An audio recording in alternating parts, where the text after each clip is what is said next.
প্রধান উপদেষ্টা ডাক্তার মোহাম্মদ ইউনূস কত টাকা বেতন পাবেন? হ্যালো ভিউয়ার্স, আমি অ্যাডভোকেট মাহমুদুল নবী।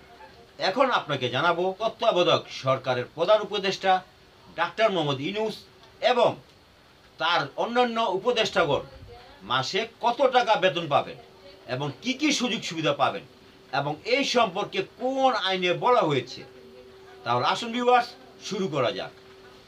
এক সংবাদ সম্মেলনে মন্ত্রী পরিষদ সচিব মাহবুব হোসেন বলেছেন, তত্ত্বাবধায়ক সরকারের প্রধান উপদেষ্টা একজন প্রধানমন্ত্রীর ন্যায় রাষ্ট্রের নির্বাহী কার্যাবলী সম্পাদন করেন। সুতরাং একজন প্রধানমন্ত্রী মাসে যত টাকা বেতন পাবেন এবং যা যা সুযোগ সুবিধা পাবেন, ঠিক তেমনই বেতন ও সুযোগ সুবিধা পাবেন তত্ত্বাবধায়ক সরকারের প্রধান উপদেষ্টা ডক্টর মোহাম্মদ ইউনূস। এ সম্পর্কে বলা হয়েছে দি প্রাইম মিনিস্টার বিল 2016 আইনে।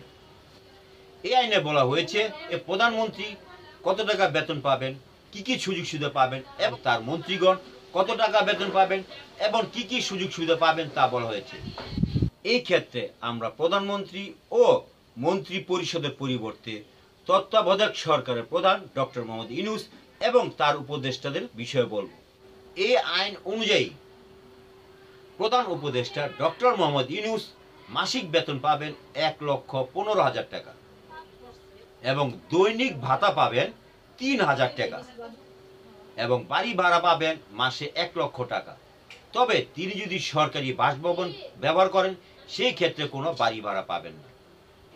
তবে তার বাসার গ্যাস বিল, পানি বিল, বিদ্যুৎ বিল, টেলিফোন বিল সব কিছু তিনি রাষ্ট্রীয় কোষাগার থেকে পাবেন। এছাড়াও তিনি যদি দেশের অভ্যন্তরে বা দেশের বাইরে রেলপথে বা বিমান পথে যাতায়াত করেন সেক্ষেত্রে তার রেল ভাড়া ও বিমান ভাড়া রাষ্ট্রীয় কোষাগার থেকে বহন করা হবে। তাছাড়া তার সাথে যদি তার পরিবার বর্গ ভ্রমণ করে সেক্ষেত্রেও সে পরিবারের খরচও বহন করা হবে রাষ্ট্রীয় কোষাগার থেকে।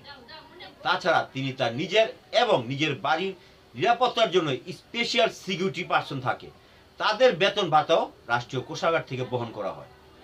এবার আপনাকে জানাবো ডক্টর মোহাম্মদ ইউনূসের সাথে যারা অন্যান্য উপদেষ্টা আছেন তারা মাসে কত টাকা বেতন পাবেন এবং কি কি সুযোগ সুবিধা পাবেন।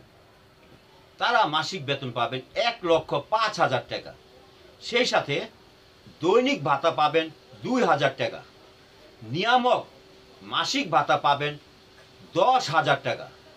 তাছাড়া তিনি একটি সরকারি বাসভবন পাবেন এবং সেই সরকারি বাসভবন যদি উনি ব্যবহার না করেন তাহলে সেই ক্ষেত্রে তিনি মাসিক বাড়ি ভাড়া পাবেন 80,000 টাকা এবং তার বাসভবনকে সর্বাধুনিক সাজসজ্জা করার জন্য তিনি সর্বোচ্চ 5 লক্ষ টাকা পাবেন।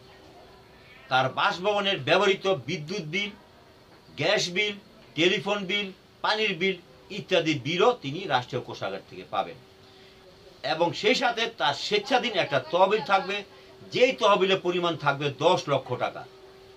তিনি একটা মোবাইল ফোন কেনার জন্য সরকারি কোষাগার থেকে পাবেন 75,000 টাকা। এছাড়াও তিনি সার্বক্ষণিক যাতায়াতের জন্য একটি গাড়ি পাবেন এবং তার নিরাপত্তা প্রহরী পাবেন, যাদের খরচ বহন করা হবে সরকারি রাষ্ট্রীয় কোষাগার থেকে। তিনি যদি দেশের অভ্যন্তরে বা দেশের বাইরে কোথাও ভ্রমণে যান বা কোনো কাজে যান সেই ক্ষেত্রে রেল ভাড়া বা বিমানের ভাড়াও সরকারি কোষাগার থেকে পাবেন। এছাড়াও তিনি যদি তার পরিবারের কাউকে নিয়ে ভ্রমণ করেন সেই ক্ষেত্রে তার পরিবারের ভ্রমণের খরচও রাষ্ট্র বহন করবে। তারপর তার নিজের ব্যক্তিগত নিরাপত্তা, বসতবাড়ির নিরাপত্তার জন্য নিরাপত্তা কর্মী নিয়োগ থাকবে এবং এই নিরাপত্তা কর্মীদের বেতন এবং যাবতীয় সুযোগ সুবিধাও রাষ্ট্রীয় কোষাগার থেকে প্রদান করা হবে। এই ছিল আজকে প্রশ্ন উত্তর পর্ব।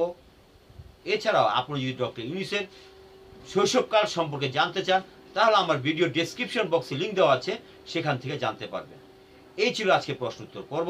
আজ এই পর্যন্তই।